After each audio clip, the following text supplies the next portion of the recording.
Namaste and welcome to the session of the Youth Conference. I would like to introduce the chairperson for this session. Khisty currently works as a senior consultant in healthcare finance and management practice within KPMG LLP. She completed her Master of Health Administration from the Johns Hopkins University in 2016 and a double major Bachelor of Science in Cell Biology and Neuroscience and Public Health from Rutgers University in 2014. Sai is originally from Pune, Maharashtra, in Bharat, and New Jersey in the US, currently residing in Baltimore, Maryland. She has been a volunteer of Hindu Swayamsevak Sangh for many years, and in her free time enjoys singing, painting watercolors, reading, and international travels.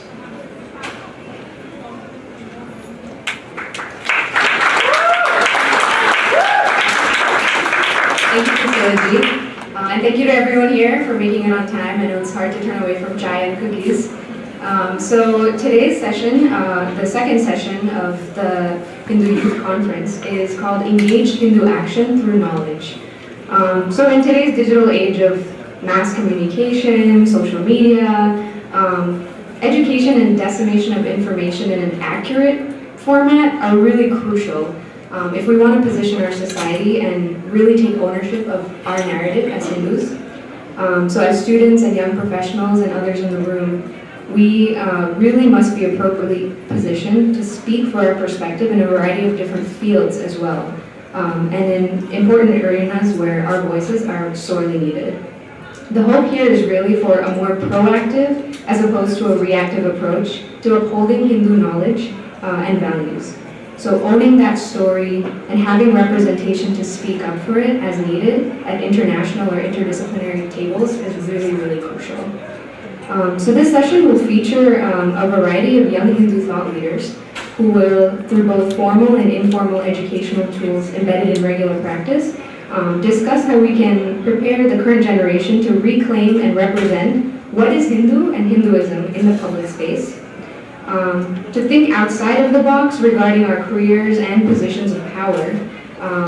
The speakers will also identify how to procure a seat at the table, so to speak, through professional fields in which Hindus are traditionally underrepresented, and that are crucial for ensuring that our voice is also audible in the modern idea space. And then lastly, we'll also learn about the perspective of Hinduism, a unique perspective in terms of protecting our interests and traditions. So we'll start with our first speaker. So I'll be honored to introduce Shri Nihar Sashittal. He's an independent researcher and columnist, and he resides in the US, in California. So Shri Nihar Sashittal is one of the leaders of the California textbook movement. It's a grassroots movement that actually worked for many, many years to ensure accurate, dignified, and culturally competent portrayal of Hindu Dharma and Bharatiya civilization in the California school textbooks. He's an engineer by profession, and he lives in the Silicon Valley. Personally, he has a keen interest in science and philosophy, including its contemporary questions such as consciousness and the philosophy of science and Hindu civilization, including its historical and contemporary issues. So please give a round welcome to Namaste.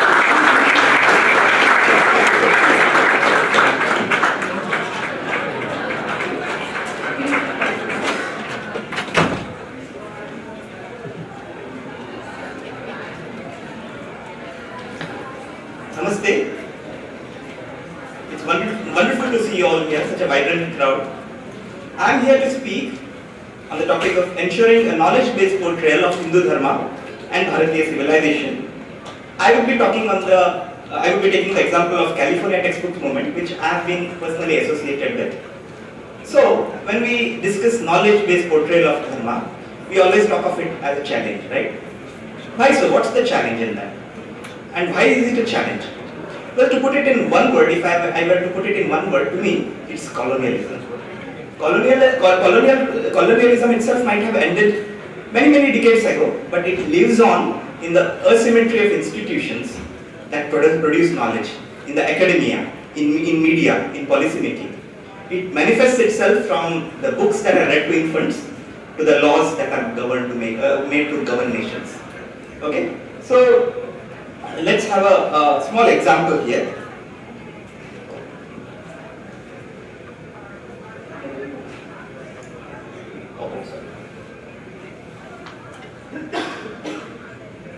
Okay, so how many of you read this? Reuters, a few weeks ago, came up with an exclusive report declaring India as the most dangerous country for women. Okay, and that had blamed on India Hindu cultural, alluded to Hindu cultural and traditional practices. Okay, so when it was asked to them as to what was the basis, they never pretended that it was based on reality or even that it had evidence. They said it was a perception poll. Mark the word perception here. Okay, so it was perception of some important people, and it didn't even matter whether it reflected the reality or not. Okay, so this is how things are. So imagine now a few people tell me that a certain person is awful or strange. The possibility is that that person is strange. Okay, that's one possibility. But it's also possible that the people who are complaining may have a certain view about that person, right? It may be that they are wearing they are all wearing certain colored glasses that makes them feel that way. As a popular saying, and imagine that these people are very powerful enough to say, they're powerful enough to influence the public policy and opinion. And that's what I said by asymmetry of the institutions that create knowledge. A popular saying goes that history is often written by victors. It's not just the history, it's even the present and the view of future that is decided by powerful people. And by powerful I mean people who control narratives. And it's not that colonial legacy is just out there, it's within us too. We also many times wear those glasses, and that also is part of that's also a huge challenge, by the way. Okay, so California textbook movement, as it's come to be known, is a mass movement that has inspired and brought together thousands of parents, children, educators, community members and scholars. The varied ways in which Indo-American community members responded to the challenges posed before them, their victories and their tribulations, in many ways represents a microcosm of the larger civilizational churn that is underway today. The microcosm has seen many issues, debates and struggles being played out that today confront the Indian civilization as a whole. So what are the themes that we encountered? Some of them are here. Hindus and Indians are savage, dirty, uniquely oppressive, violent, patriarchal.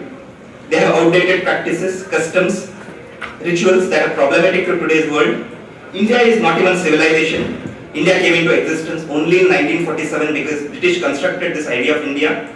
Hindus have nothing to offer to the modern world. No scientific or any other achievements. At best, Hindu civilization can be tolerated, and at worst, it needs to be eradicated. Okay? I'm not exaggerating, by the way. These themes exist elsewhere too, and not just in the textbooks. Sometimes explicitly, sometimes subtly. Most of them have their origins in the age-old Oriental and Orientalist biases, okay, and colonial biases. So let us look at a few examples. This is a picture from a sixth grade textbook. Of course, these are being phased out. So this is a very popular painting, aesthetic painting of Leonardo da Vinci. It's named The Last Supper, where you see that Jesus is sitting and discussing with his followers some very important philosophical questions. This picture represents Christianity in the 6th grade textbook. And this blue mosque of Istanbul, and the question asked is, why do Muslims create such elaborate structures? Okay, this is how a 6th grade textbook talks about Islam. And what do you expect for Hinduism? This infamous picture with pig, trash all around, and a woman trying to throw trash or whatever. How is that in any way representative of Hinduism when other cultures have been portrayed well? Okay, so some more pictures. Many of them have been, after a huge protest by Hindu community, they have been removed. This is like, this they said existed in ancient India, by the way. And this also, children carrying manure. And this they say was a representation of Harappan civilization. So, the California Department of Education takes feedback from different communities about the content to ensure sensitivity. Christians, Muslims, Jews, everybody had been giving this feedback since 1996, and most of it was accepted without questions. Okay? in 2004-5, for the first time, Hindus got a chance or the opportunity to give feedback. And it was a very late in stage, so whatever little few pictures like that pig, the picture of pig and etc. were pointed out, and Department of Education said they would take some action on that, as in they would remove it. Okay, but it's a consultation is an open process, so everybody is free to give suggestions. Some people gave very rigorous suggestions, but some other people gave angry and sometimes even clumsy emotional responses. Okay, so both of these things happened because it's an open process. You cannot manage it, and yet that happens with every community, not just Hindu community. And just a day before the SB's hearing to finalize, though, they had made some improvements. A Harvard professor named Michael Witzel, along with some academics, wrote an alarming letter to the board. It was alleged that the suggestions were some sort of an international conspiracy by some Hindu fundamentalists. The letter was surprising because most of the changes were only minor, pointing to openly undignified portrayal, which we have seen, and some other descriptions also. And these academics never questioned anything that was taken from Christianity, Islam, Judaism or anything. Only Hinduism they nitpicked, and they nitpicked on suggestions of some people. Some nasty suggestions were also there, and so they nitpicked on them and said this was some kind of a great Hindu fundamentalist or Hindu nationalist conspiracy that's going on. Okay, so it was a strawman they were trying to play. And within no time, many groups even claiming to speak for Hindus joined to target the Hindu parents. Remember the glass that we all wear? Hindu parents and community organizations were completely caught off guard, and what was a massive orchestrated campaign.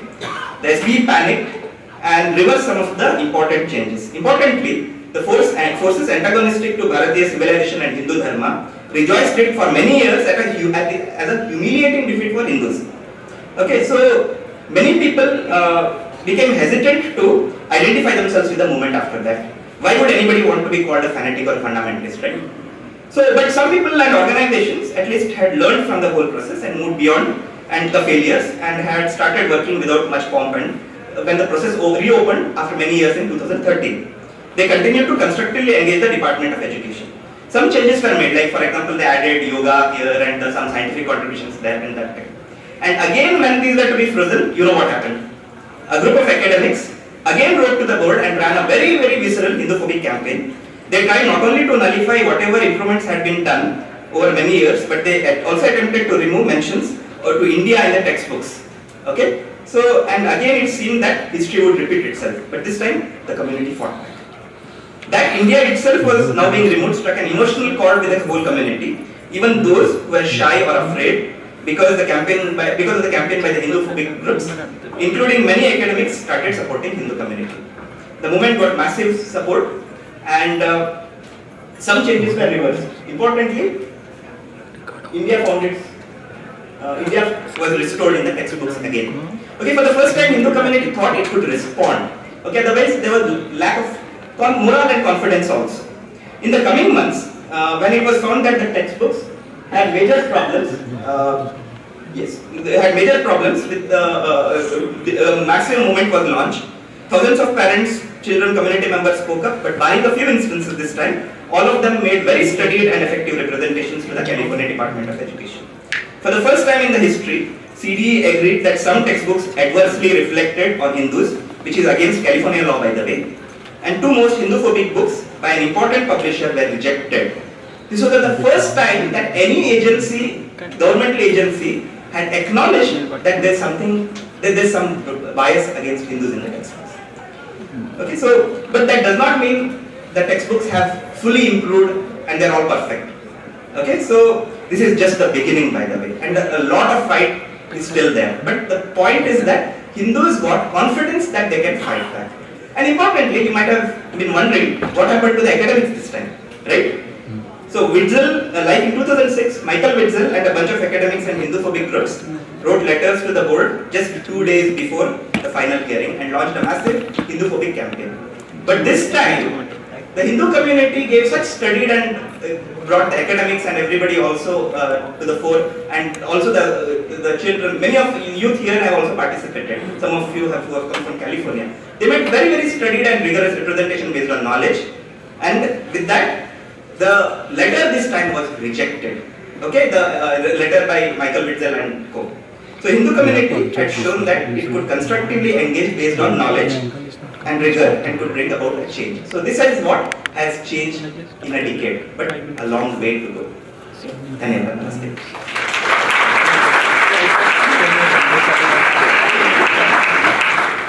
Thank you so much, Niharji. I think a lot of us, especially in the room who had schooling in the US, probably have personal experiences with learning about this, and thank you for sharing and fighting so hard and really letting us know that being proactive in these situations is sort of our next step so that we can take ownership, again, of the narrative about Hindus in formal institutions like textbooks. So connecting to that is, imagine if in that textbook legislation world, if half of that legislation, or if half of the authors, or more than that, were Hindus themselves, would this have happened, or happened as easily? So that's really where the issue of representation comes in, and where our next speaker will give us shed a little bit of light on what he does to represent Hinduism in a field that maybe we don't really hear about Hinduism as much in. So it's my honor now to introduce Shri Gopal Patelji. He's the director of the Bhumi project in the UK. So Shri Gopalji is he's the director of the Bhumi project, which is a global climate change and sustainability development initiative. So since 2010, the Bhumi project has been a leading Hindu voice in addressing the most pressing environmental concerns of our time. He's regularly asked to speak at the UN, and he's been honored even by Prince Philip at Buckingham Palace for his work. He's originally from Oxford, England, and he has a background in the humanities, and his personal interests are in education, youth development, and interfaith dialogue. So let's give a round of applause and hear about Gopalji's perspective.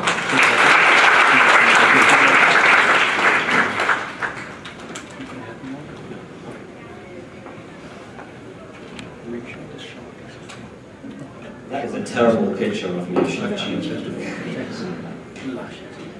I am Gopal. I'm really honored and excited to be here. This is such a wonderful gathering. I'm from England, but currently living in New York between Brexit and Trump. I don't know which is better or worse, so New York is where my home is right now.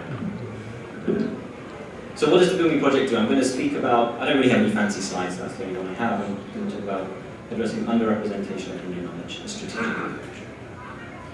I'll explain a little bit about what the Bhumi project is and what it's done over the last 10 years of working. Then I'll talk about some of the principles that underline our work. And if I have enough time, I'll talk about some of the I'll speak on case studies of two of our most recent projects that we've done. We were launched in 2009 at a ceremony at Windsor Castle with Ban Ki-moon and Prince Philip. The first ever vegan meal was served at Windsor Castle. It was great, 900 delegates from across the world. We were there, a group of 5 of us. The National Hindu Students Forum were also there, represented by their colleagues, Neil Tata, back in the day. In 2015, we issued the Hindu Declaration on Climate Change. This was the largest declaration of climate change issued by the Hindu community. Over 60 Hindu leaders globally endorsed the statement, and it was 2 months before the climate negotiations in Paris. Also in 2015, the United Nations asked us to give a Hindu response and a Hindu perspective to the Sustainable Development Goals. Hands up if anybody knows what the Sustainable Development Goals are. Okay, more than I thought. Sustainable Development Goals, the SDGs, were launched by the UN in late 2015, early 2016. And these are 17 goals that the UN are trying to achieve by 2030. Okay, you can go online and search for SDGs, you'll find them there. So again, we were the only Hindu organization asked to give a response to the SDGs from a Hindu perspective. Last year, again, on the invitation of the United Nations, we were asked to develop investment guidelines for the Hindu community. Everyone here has money? Or youth, so we don't have so much money. So when we get money, we generally invest it. How do we invest it, or where do we invest it? What are the Hindu values and principles that guide the investments that we make with that money? Right? Where can we go to learn that? In the Muslim community, they have Sharia-compliant investments. In the Christian community, in the Jewish community, in the Buddhist community as well. But the UN asked us, can you develop guidelines for how the Hindu community can invest consistent with their values and their spirituality and their morals and ethics? So we developed guidelines for that, and we launched them in Switzerland last year. And now with the United Nations and with other organizations, we're developing a vehicle or a mechanism through which Hindus, like you, can go online and find out where to invest your money in companies and businesses and industries that are consistent with your values and concepts. That's the kind of work we do. In addition, I'm an advisor to the Parliament of World Religions. I'm an advisor to the UN on a number of things. I've advised the World Bank on how to engage the Hindu community to eradicate poverty, and so on like that. So that's kind of a little bit what we do, and I'm sharing that because when I do this work, I'm often the only Hindu in the room with other religious leaders from other organizations. I'm usually the only Hindu. So I'm not used to speaking to a room full of Hindu people, so it's a new experience for me. What are the principles that guide our work? We have 3 words: respect, compassion, and service. We respect the earth, we're compassionate towards other people, to all life, and we understand that service is the bedrock of Hinduism. Service is what it means to be a Hindu. Service to other people, service to the planet, and service to other lives. Without service, Bob Dylan said, you've got to serve somebody. It's one of his famous songs. So respect, compassion, and service. What else do we believe in? What are our principles? Theories of change. Anyone here work in campaigning or mobilizing or movement building work? People familiar with theories of change? Theories of change are, how do you get a community or an individual to go from here to here? What are the processes? What are the social structures? What are the educational resources you need to move your agenda forward? Right? So we've really worked on what is our theory of change at the Bhumi project. Okay. Some of the things we really believe in is that our contribution is to the common good. We believe that the Hindu voice, for it to be respected and heard at major tables across the world, can only be heard if other religious voices can be heard as well. Right? We are not saying that the Hindu voice is special, we're not saying that the Hindu voice is right. We say that the Hindu voice has a unique contribution to make to the global concerns of the world, and we are presenting a Hindu perspective to those global concerns. So what does that look like in reality? That means we work very, very closely with other religious organizations. We work with Muslim groups, Buddhist groups, Jewish groups, Sikh groups. You name them, we work with them. After this talk, I'm flying to San Francisco tonight. There's a major climate change march in downtown San Francisco. About 400,000 people will be there. I'll be marching for climate change with Muslims and Buddhists and Sikhs and Jains. Because for us as an organization, that's our theory of change. We know that we either rise together or we fall together. It's not a zero-sum game. It's not like only one can win. If one wins, we all lose. We all have to win together. We check our intention. Why are we doing what we do? Are we doing what we do for power, for prestige, to stroke our ego? Or are we doing what we do because we see there's a need to serve? We see that people are suffering. We see there's a contribution we can make from the Hindu perspective that maybe other communities cannot make. Right? Check our intention. Always check our intention as we engage in this work on climate change. And we understand that there's always a spiritual aspect. And in fact, the spiritual aspect is the most important aspect. Any material concerns of the world cannot be solved by other material solutions. The solution is always spiritual. The solution is always spiritual. But we have to engage with the material to kind of bring people to that level. Right? You don't fight fire with fire. You raise it. Michelle Obama said, when they go low, we go high. We have to always go high. If we feel like we have the greatest knowledge, the greatest wisdom, the greatest civilization, then we have to have the greatest hearts. And that means we have to encompass all people. We have to embrace everyone. We all have to do this together. What are some of the issues? Climate change, a huge issue, right? Who believes in climate change? Hopefully everyone, right? It's a huge issue. India, by 2030, is only going to have 50% of the water it needs for the people of the country. Just imagine that, right? People in Flint, Michigan, still don't have clean water to drink. That's not even a climate change issue, that's just a natural resource issue, right? Rising sea levels, most coastal cities are going to be flooded by the end of this century. The face of this planet for our children and their children is going to look very, very different to what it is now. What is the value and purpose of a Hindu renaissance or resurgence if the war is in conflict over natural resources such as water, or people don't have food to eat or water to drink? These are the concerns that are out there in the world, and as Hindus we need to be engaging with. What is our contribution to climate change?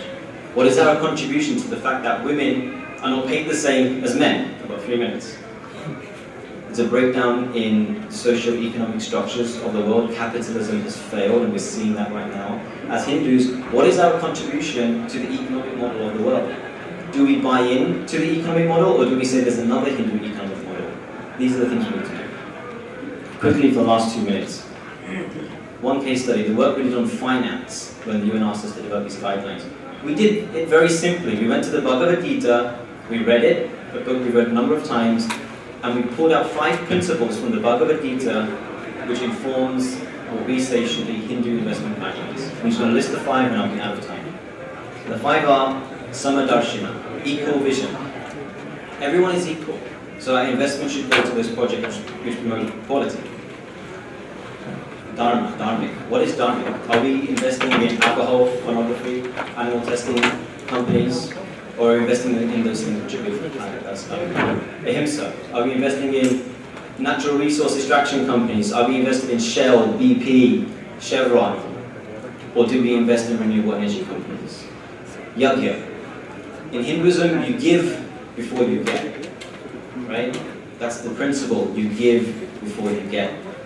So you have to invest, you have to sacrifice something in order to get a return. And the final principle we said was bhakti.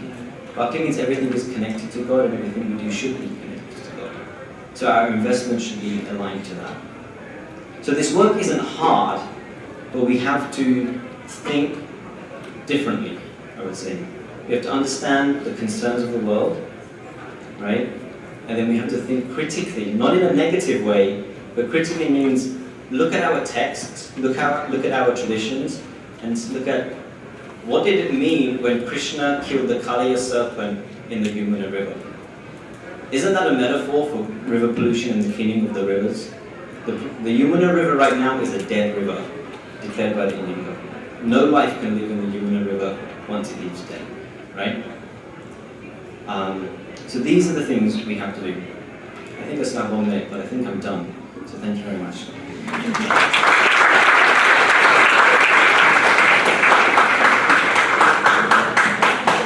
Thank you, Gopalji. So now we've heard 2 perspectives by 2 speakers whose topics kind of fit together like a life cycle in a way. So Niharji spoke about when you're a student and when at the educational level, when you're absorbing all that information, why as Hindus it's important for us to take ownership of that narrative and again be proactive in making sure that we have an accurate depiction and accurate representation of what is the truth as we're learning it. Gopalji took it to the next level of, as professionals, when we're at these global tables, I mean, if we get a seat, that's a big deal, but once we get that seat, how to make use of the knowledge you already have and now the position that you have to make sure that that representation is noticed and can grow. He gave some practical tips, so feel free to talk to any of them if you have further questions beyond their talks. And lastly, we'll hear about how these 2 perspectives kind of come together. Education, making sure you know what's out there, what's the truth, and that position of power in a professional field, how they can come together so that you can work to truly protect and uphold what a Hindu interest and Hindu traditions are in maybe a setting that's not so favorable. So our original presentation was actually by Nikki G. Avalokitesvari from Indonesia. Unfortunately, due to extremely last-minute circumstances, she could not attend, but her presentation will be given by Pritika G. Sharma. So I'm going to introduce both of them. I'll give Nikki G's introduction first. So Nikki G is the secretary of the Vivekananda Spirit Indonesia, and she was born in Jakarta, Indonesia. She's been an activist since junior high school. Her passions include social work, Hindu Dharma, public relations, and diplomacy, and they brought her into countless national and international projects and organizing different programs and events. She has the title of Secretary and Researcher of Vivekananda Spirit Indonesia, and she serves as a youth motivator and as the head of public relations and international affairs in the Bhagavad Gita movement of Indonesia, and that's been since 2014. She's also currently pursuing her master's degree at the Indonesia Defense University, and she's majoring in defense diplomacy. So she's an ideal combination of that, owning that education and also having representation in a field that maybe Hindus don't have, in a country where Hindus may not have representation as well. And Pritika Ji, who will be giving Nikki Ji's presentation and speaking to it, Pritika ji is employed as a health promoter at Public Health Service in New Zealand. She's studying international relations and human rights. She's one of the trustees of the Asian Women and Family Trust in New Zealand, and she's a facilitator of the Ethnic Women's Leadership Network of New Zealand as well. She's also the Joint General Secretary of Hindu Council of New Zealand, also known as BHP New Zealand, and a founding team member of the Hindu Youth New Zealand and Australia. Please give a round of applause for Pritika ji and Nikki.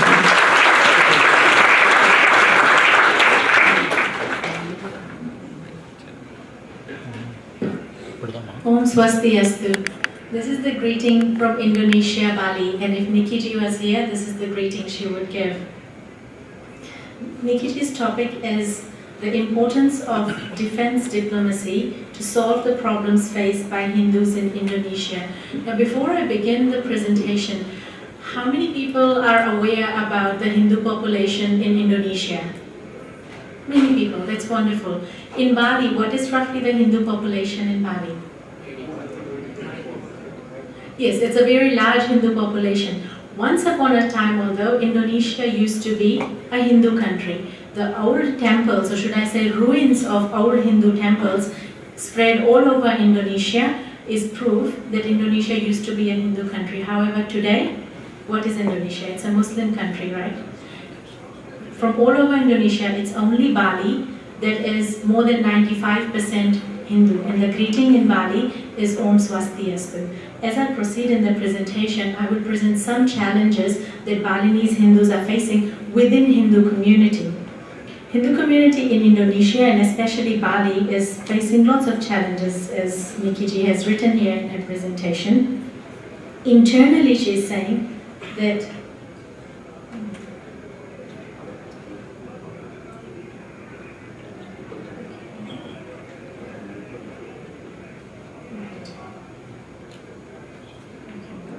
I'm trying to figure out how to work this.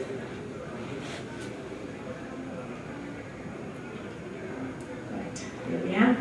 So internally, Hindu community in Indonesia is grappling with the lack of awareness, underrepresentation, and dichotomies between Balinese traditional Hindus and Indian Hindu, as Nikki ji writes it in quotation. So when the vision of World Hindu Congress was first illustrated to a small group of people in 2010, there were going to be some trial conferences before World Hindu Congress could come to life in 2014. There was a small group of young people from Bali who said, we will host the first Global Hindu Youth Conference here in Bali. So a lot of people from different parts of the world, almost about 30 countries, traveled to Bali. A lot of these Hindu youth, when we visited a Balinese Hindu temple, were quite shocked because the main prasad at the temple was meat of pork, or meat of pig, which is called pork. Yeah. So that is what I can understand when Nikki ji is writing in her presentation, that the internal challenges they face is the dichotomies between how the definition of Hindu sits in other parts of the world and how it sits in Bali.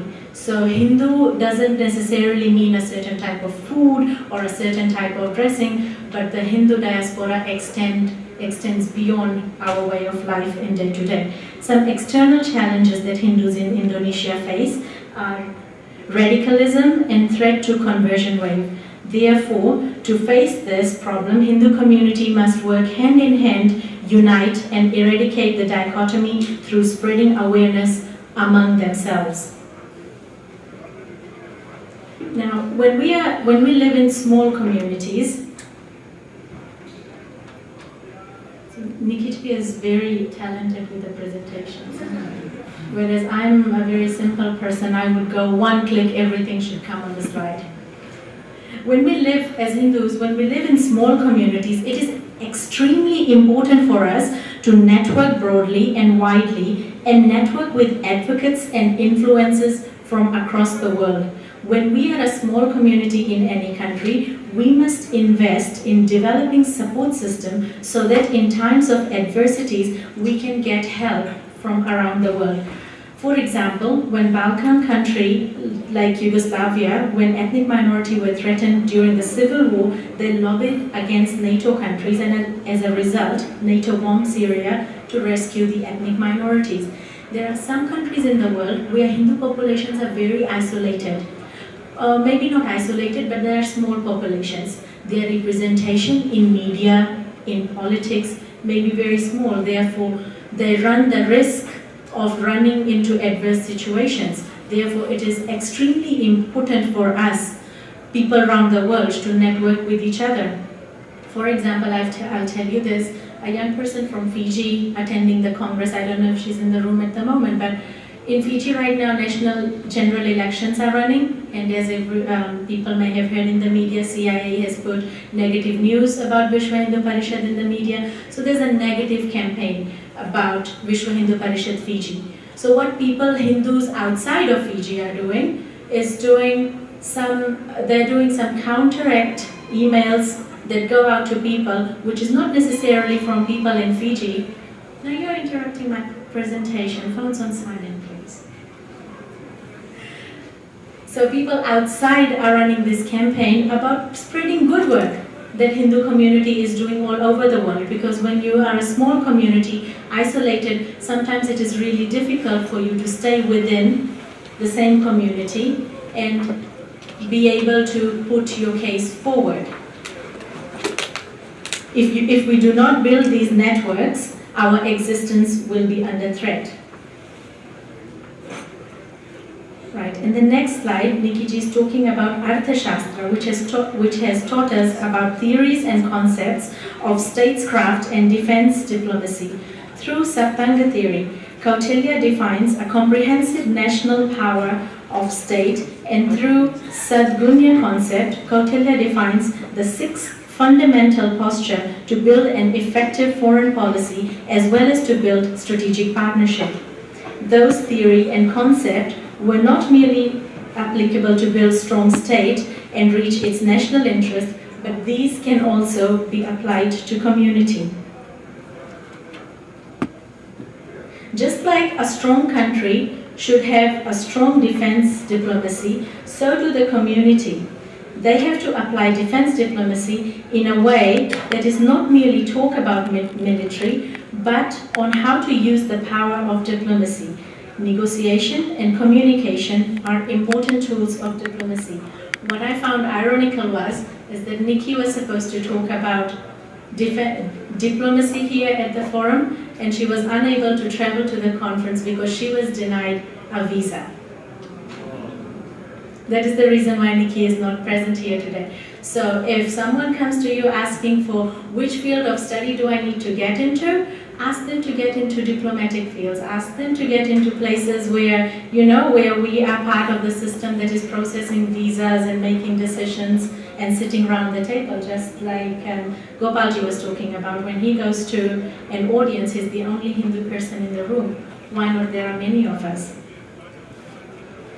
Human rights today is the tool for modern day war against dharmic communities of the world.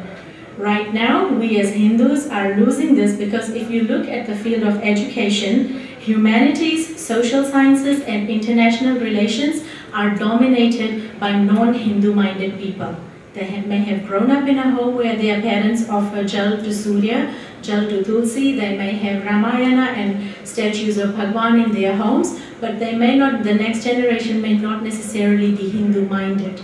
Therefore, it is really important for us to network with Hindu-minded people all across the world. This is imperative to strengthen the global Hindu society, because in situations of adversities, we rely on people outside of the countries that we live in. Please join a course to either fund or advocate for rights of Hindu minorities in countries where they are facing adversities, and build Hindu communities' diplomatic capacity. Thank you.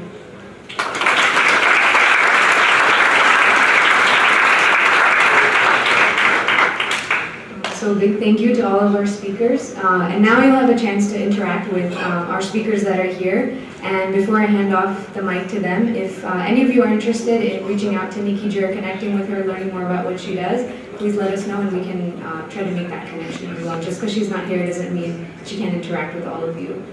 So please let us know that. And now we'll open the floor for questions. Please keep your questions ending with a question mark, not with a period, of a comment or a long story. So question marks, please. Thank you. And we'll have everyone come to the front, make a queue right in the middle aisle, and you'll come up to the mic, up to the front.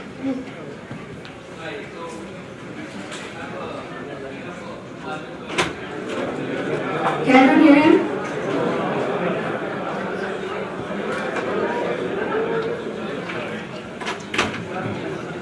Hello. Yeah. So yeah, I have a partial comment and a question maybe for Gopal ji here. So I think you made a really good point about how Hindus are underrepresented in a lot of areas, right? A lot of fields. And so like you named a lot of them, but yeah, politics, movies, Western art remain a few of them, where Hindus are really underrepresented. And there is over-representation of Hindus, I think, in science and technology and engineering, right? So I think part of the problem or issue could be that India's independence was pretty recent, right? 60 years. And basically, there's so much of economic, there were so many of the economic issues over there that our parents' generation basically struggled for the basic requirements, right? So there was not much scope to take risks, right? So everyone tried to play safe, and the easiest and safest thing to do was engineering or science technology and go from there, right? And that has, I think, transferred into our generation as well. So and because of that, we are still into engineering. So how do we get out of this box or out of this frame that we have constructed or on our own, right? So part of the answer could be we start by ourselves within the family, but I just wanted to bring this open-ended question so that we all could discuss here and get answers. So I didn't catch your name? Devashish. Thank you. That's a great question. I obviously can't speak to the Indian experience because I was born and raised in the UK. But what I would say, I agree. We've played it safe for a long time in India, in the UK, and I think largely in America as well. But I think there's a shift taking place. I know there's a shift taking place. I've been in America. I've been pretty much living in New York for the last 3 years, and doing this work. And I'm increasingly finding young Hindus at the highest levels of government, at the highest levels of non-profit organizations and businesses in fields that aren't engineering or computer science or medicine or dentistry or something like that. So those people are there. The people are taking those risks and thinking outside of the box. What we're finding is what they're asking for and what they're needing is to connect that work to their religion or their spirituality. Right?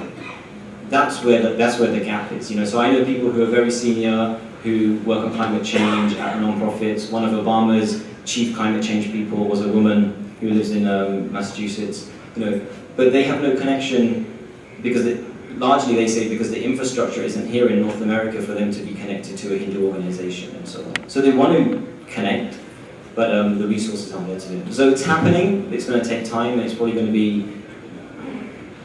In India, I can't say because it's a whole different ballgame out there. But I think definitely in the West, it's certainly happening for sure. I'd like to add something to that. So I have a different take on that. So, well, one thing is we have underrepresentation in humanities and social sciences, yes. But then we have good number of people in STEM. But then at least the thing that we bring the scientific rigor into our activism is at least the minimum we could do, right, in our generation at least. Like for example, the Reuters article that I pointed out, wherein they said that India was the most dangerous country for women. It was based on wrong statistics, fake statistics. And who would be in the best place to debunk that? People from STEM? Why not? So I have written a bit about my articles in Financial Express. I have written about caste violence, for example. How those statistics have been completely manipulated. Okay, so to counter that, a scientifically rigorous mind could be very useful. If we could, at least, that could be a silver lining. Now that we don't have too much of representation in humanities and social science, why not put the scientific rigor that we as people from STEM have, why not put it to use in activism? That also is something that I would like to.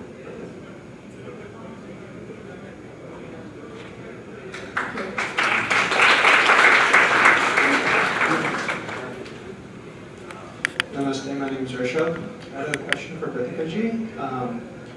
You mentioned in regards to threats and forced conversions, eliminating the dichotomy. I didn't quite understand what that dichotomy was. Could you explain what you meant by that?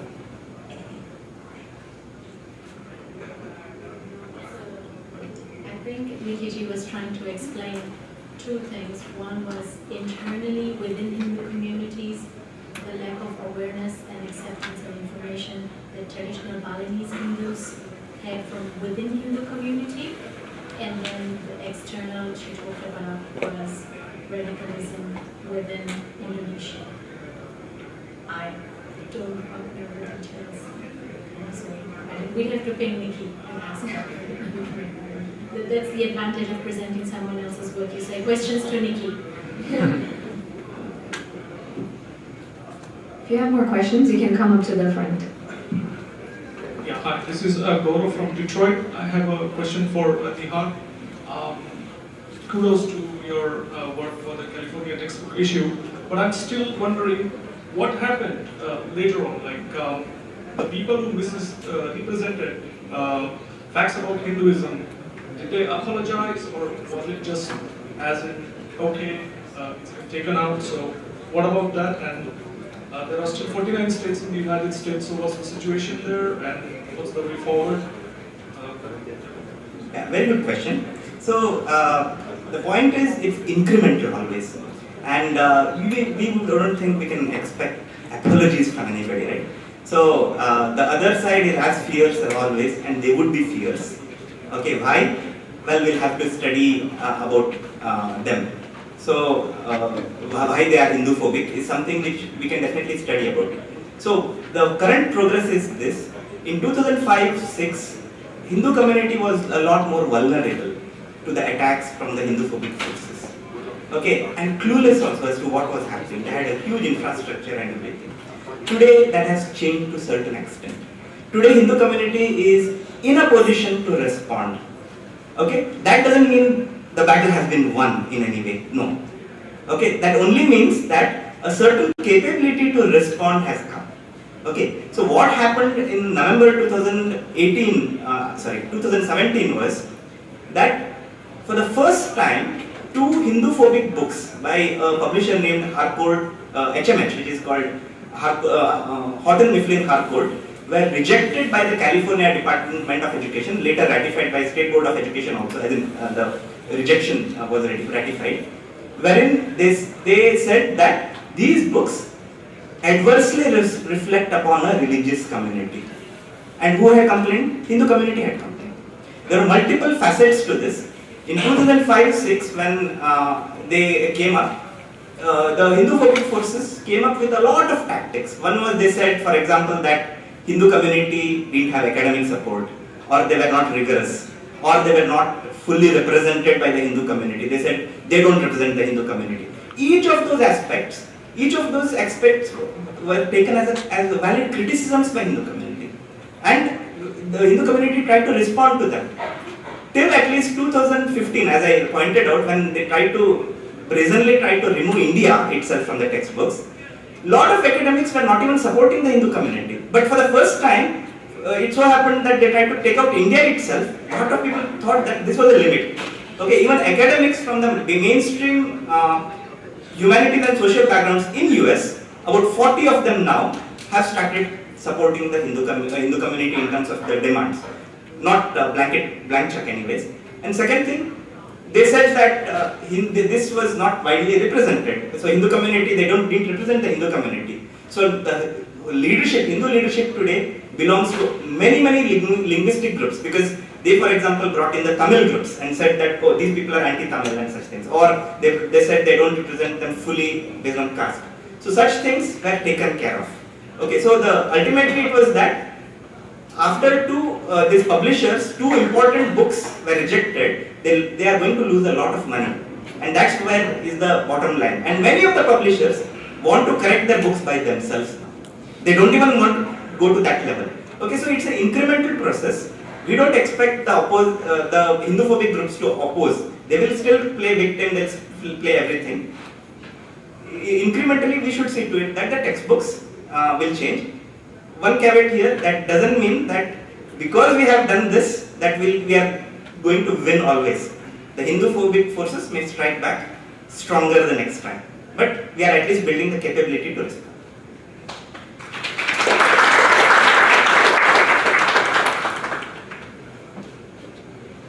So thank you for all the work, and Nihar, you have witnessed the sleepless nights we will spend for California. So thank you for the time. I have a quick question.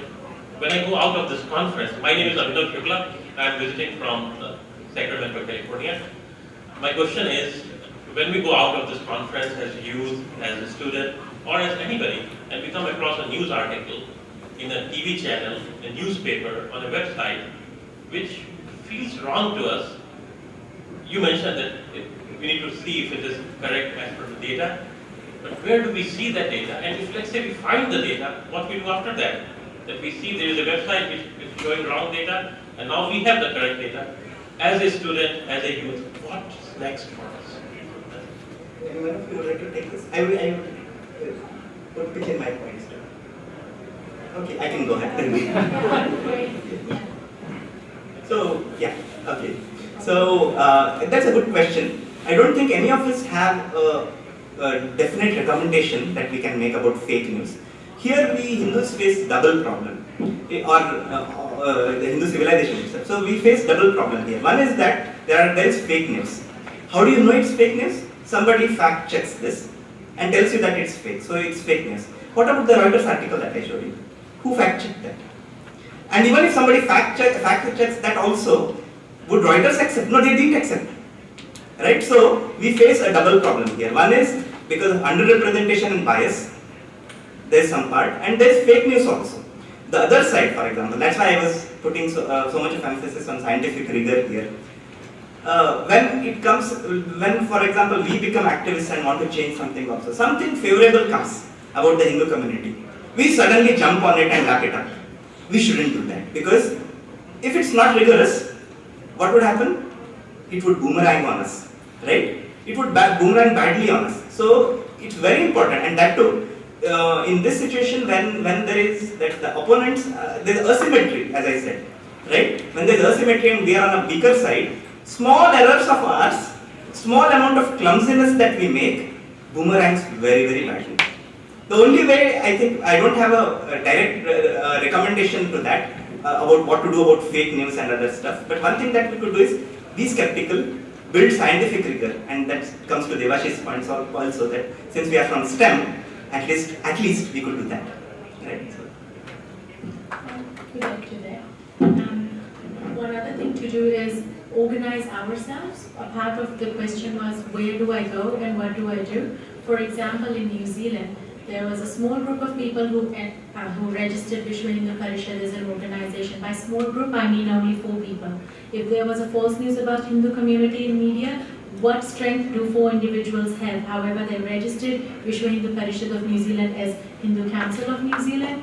They gathered members, and then they started identifying strengths of people. If someone is interested in media, in writing, you form a small group of Hindu Media Forum. Young people form a Hindu Youth New Zealand group. And so that's how they started putting people into areas of interest that they wanted to do. And then the most important thing was put Hindu community on the map. In New Zealand's context, Indian people were known to be friendly, lovely people who own the dairy shop around the corner, or people who will come and dance at your Diwali functions, or they will sell you Bollywood and butter chicken. That is all New Zealand knew about Indian people. So holding the first national Hindu conference for New Zealand put New Zealand on the map. The Prime Minister of New Zealand attended the conference, and the conference talked about statistics. It talked about the number of Hindus in the country, the qualifications that Hindus held, and it worked out that from average New Zealander of non-Hindu origin, Hindus were more qualified when it came to holding PhDs and degrees higher than bachelor's level. And then we talked about how Hindus have contributed in the fields of arts, agriculture, how, in terms of how much taxes they are paying to the government. So start having these sorts of discussions with people who are holding influence and power. So put yourself on the map so that next time when you want to protest as Hindu youth from New Zealand, they know exactly who you are and they know that you are capable people. So put Hindu community on the map. Just 2 points, really. That's a great question. I think the first thing that I would suggest is we all have a circle of influence in our lives, right? So if something is happening on the other side of the world, and my circle of influence is Los Angeles, you know, I can't influence what's happening over there, right? So I think a lot of the time we get frustrated because things are happening outside of our circle of influence, right? So what can we do? We can look in our own circle and see what can I influence there, right? So what outreach can I be doing to local media companies in Sacramento or Detroit or New Jersey, wherever we are? Let's localize what we're doing, our advocacy work. You know. The second thing I would caution the use of the term fake news. That's a very loaded term, and it's being used by political elements in America for very unsavory reasons. And so it's not fake, it's biased. All news is biased. There's news that's left, there's news that's right, you know, but there's a lot of news that's not fake. And I think if we start using this language, this is my point about how as Hindus, we have to transcend what's going on in the world, right? We can't be engaging at this level that the political conversation is. We have to go here, right? If we adopt the language of fake news or as liberals or like whatever it is, we're playing that game. That's not what Hinduism is. Hinduism is a deeply spiritual tradition that offers solutions to so many of the world's problems. By engaging here, we're throwing mud just as much as the other people are throwing mud. We have to take it here. So I would just caution the kind of language that we use because it's not conducive for the engagement and the representation that we want in the world. I would just caution that.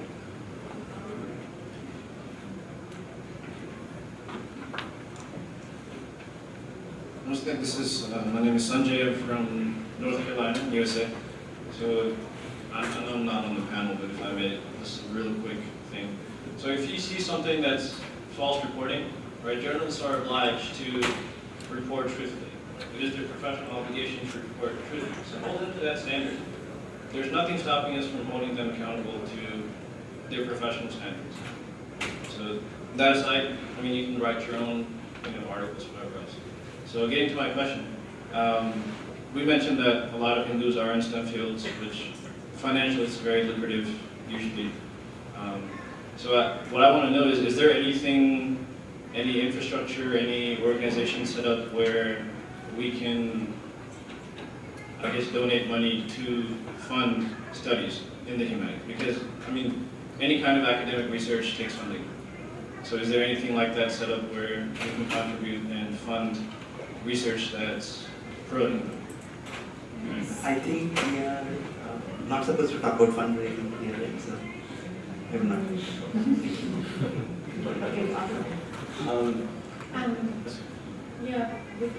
There will be a later presentation by Global Human Rights Defense, and you can see how they work for the Hindu cause in terms of advocating with facts and figures and status of Hindus in countries where Hindus' rights are violated. So you can follow their work and see how you can give support to them. My name is Sudhir and I represent the parents of youth and what can the parents and the diaspora do to create leaders like you who are able to talk about Dharma in a very proud and passionate way? So what went right? What did you think was missing as you were growing up in your cultural environment at your school, and what went right? So I wanted to know about that.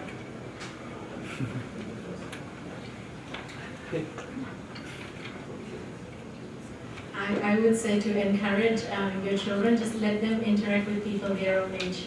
Provide them a platform where they can express freely, where they can ask 100 questions 100 times, engage in meaningful debates. If they find it stimulating, they will stay in that environment and do their fact finding for themselves. That's what worked for me. There was space to ask questions and find my facts for myself, because I wasn't going to do what my mom tells me to do.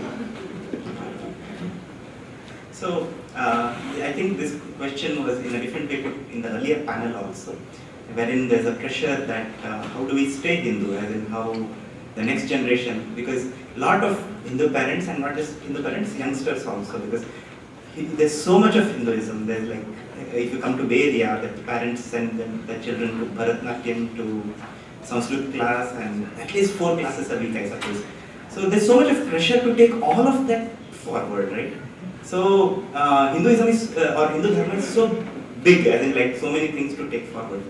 And the problem that we face today is also that there's the things that, again coming back to the textbooks, why the textbooks are important is that you have to do a lot at home to counteract what is taught in schools also, right? So I acknowledge that there's so much of pressure. Imagine that at least in the schools, they had not got such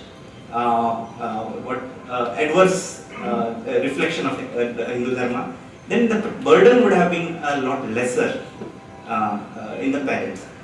And of course, in the sense that sending children to Sanskrit class, to Bharatanatyam, to classical music and all that, many people may say that's a lot of pressure, but I would say at least some part of it is very, very commendable that parents are doing it, so that the culture can be taken forward. And of course, the Hindu identity would be sum total of all of that and something more than that.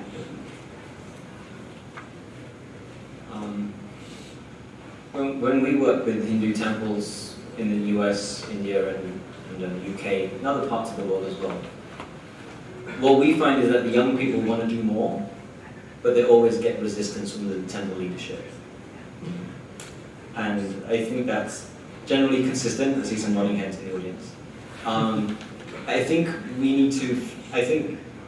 young people need to articulate, I don't know if I'm young, I'm 35, I don't know if I consider to be young. Literally on the border, right?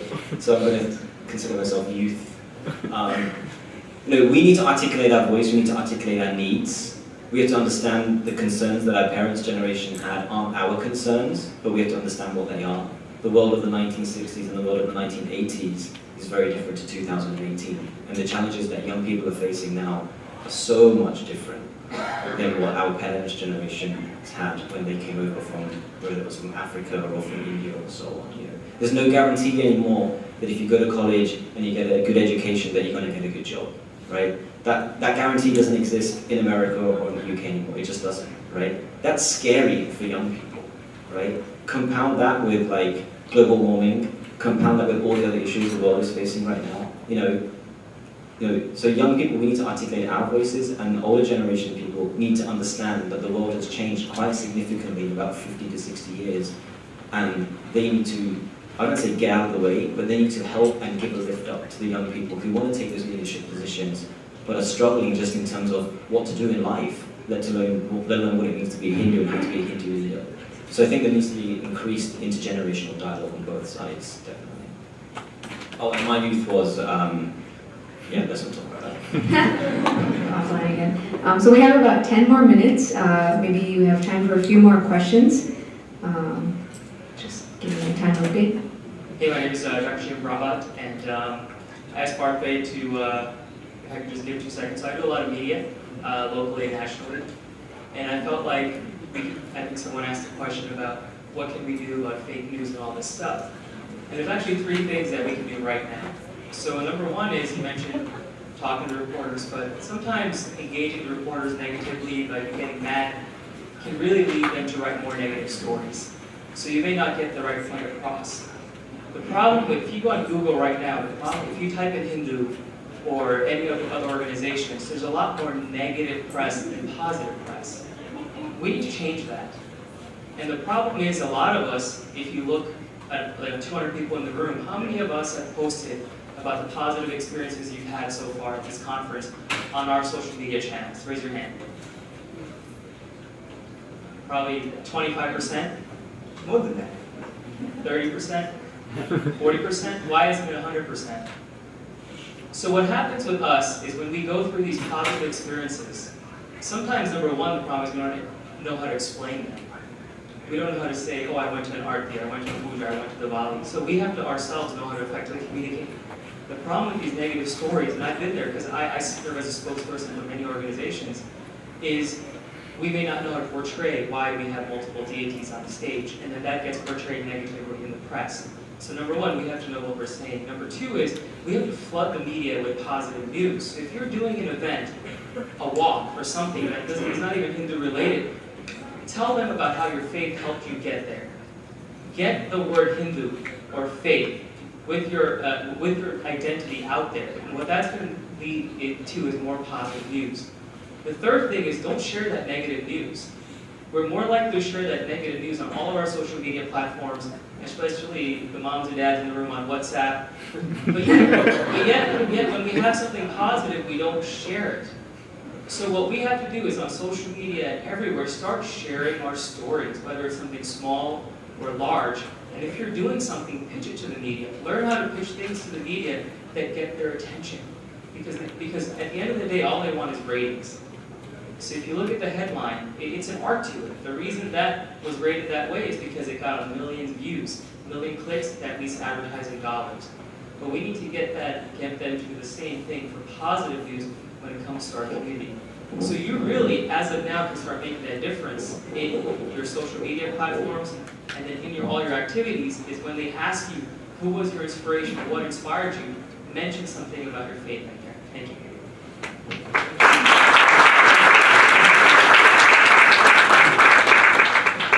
My name is Balu Shastri. Question I had, I guess maybe more for Gopal, you would others could pitch in.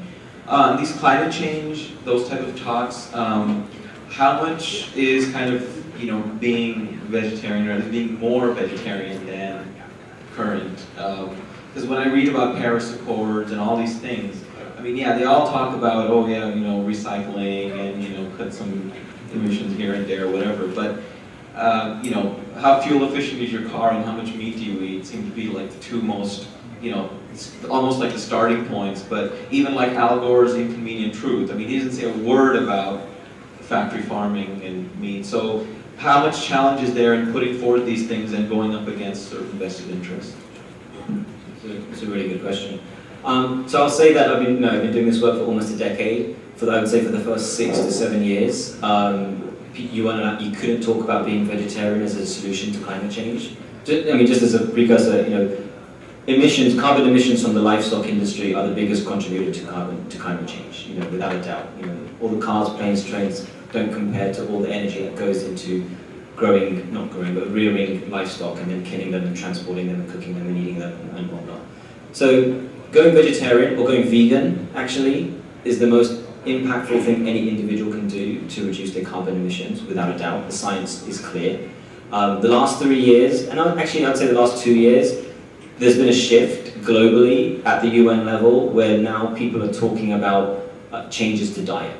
Right? Before they couldn't talk about that, now they are. I'm actually part of a campaign, our organization. We're part of a campaign called Living the Change, livingthechange.net. It's a global interfaith campaign to advocate for sustainable lifestyles. And the 3 pillars of sustainable lifestyles are food, transportation, and energy. And in this campaign, we have Muslims, we have Buddhists, we have Jews, we have Sikhs.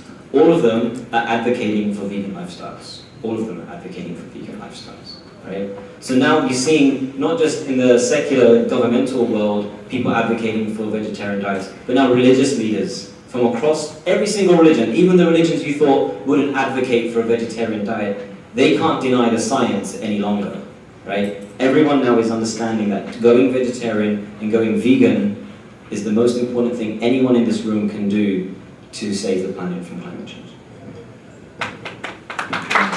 One last question. kept me under so much pressure. So hello everyone, I'm Vivek. Thank you panelists, thank you organizers. I feel so honored and privileged to be part as a host. My question is to you, Gopalji, and it's like in addition to the previous question. There are some Hindu rituals which 99% of them are pro-environment, but 1% like Diwali, burning crackers, or Holi for so rituals or festivals are not so much against environment. So what is your take on it, and how we as a Hindu can proactively become an ambassador and make sure that 1% is also rectified and corrected? Thank you. That's a good question.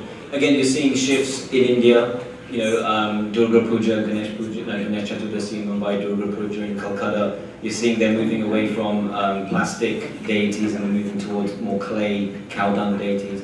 I would say all Hindu festivals, in essence, are environmentally friendly. Right? When Ram returned to Ayodhya, you know, do you think they celebrated in a way that was disastrous for the environment?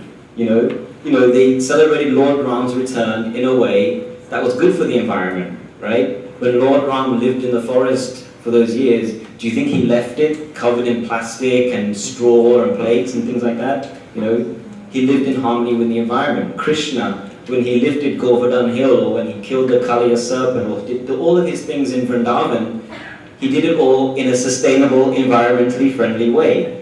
You know, all of our legends, all of our texts are rooted in this idea that we have to live in harmony with the environment, and our festivals are rooted in that idea as well. What's happened is the festivals have become commercialized, right? You know, so the companies want to sell you firecrackers, they want to sell you crazy Raksha Bandhan with big foil things on them, you know, and you know, with crazy packaging. We have to get to the heart of these festivals, you know. You have to get to the heart of our weddings. How wasteful are our weddings when it comes to the environment, right? What is the heart of all this? It's celebrating love, celebrating devotion, celebrating God. That's the essence of all of our festivals, you know. It's not the pomp and the show, it's what's in the heart. And I think we really need to like shift and transition to that very, very urgently, because the way festivals, especially in India, are celebrated, are like, forget about it, they're disastrous. Maybe are not disastrous, but I personally struggle with. From an environmental perspective. Not entirely. I struggle with when there's Eid ul-Fitr and when there's Christmas. There's absolutely no campaigns about the number of animals that are going to be slaughtered and the amount of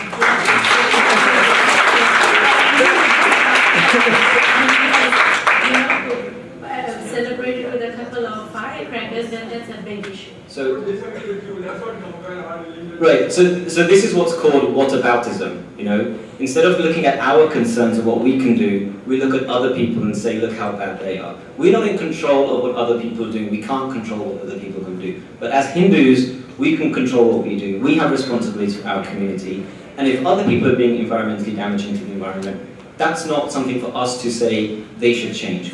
What can we change? What can we do? And if our festivals are damaging to the environment, we should change them. There's no nits and buts about that. I don't care what anyone else is doing. We have to be environmentally friendly first before we can tell other people that they have to be. Thank you to all of our panelists.